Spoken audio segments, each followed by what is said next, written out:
Good afternoon friends. দেখো আজকে Sunday, তো সানডে সেরকম কিছু বানাইনি আজকে। এই যে এখানে গরম গরম ভাত, এই একটু আগে রান্না কমপ্লিট হলো, তাই সব খাবার গরমই আছে। এখানে একটু ভাত আছে, এখানে একটা ডিম সিদ্ধ, কারণ আমার হাজব্যান্ড আর বাবু তো মানে মাছ ডিম চিকেন মাটন ছাড়া খাবারই খায় না, ওই কারণেই একটা ডিম সিদ্ধ করে দিয়েছি। যেহেতু আজ মাছ করিনি, কন্টিনিউ 3 দিন মাছ করলাম আর ভালো লাগছিল না, ওই কারণেই ডিম সিদ্ধ। এখানে একটু বাঁধাকপি আলু দিয়ে ভাজা রয়েছে। এখানে সকালে আলু টমেটো তরকারি করেছিলাম লুচি দিয়ে খেতে, আলু টমেটো মটরশুঁটি, সেই তরকারিটাই রয়েছে। এখানে দুপুরের জন্য বানিয়েছি ভেন্ডি সরষে পোস্ত দিয়ে। এটা আছে আমের চাটনি, এখানে স্লাড কাটা রয়েছে, ব্যাস এটাই। বলো, রবিবারে তোমার বউ তোমাকে কিরকম রান্না করে খাওয়ায়? ভালো, খুব ভালো।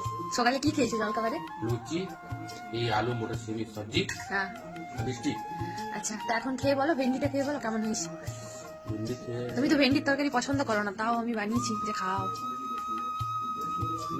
ভালোই, দেখতে কথা বলো না, ক্যামেরায় ক্যামেরায় দেখতে হবে। সত্যি সত্যি ভালো। আচ্ছা, এইটা দিয়ে খেলবে তো? এই তো দিয়ে খেয়ে তুমি বললে মাছ করতে, মাছ করিনি বলে আমি ডিম সিদ্ধ করে দিয়েছি। ঠিক আছে। তো আমরা দুপুরে খাওয়া দাওয়া করি, টাটা।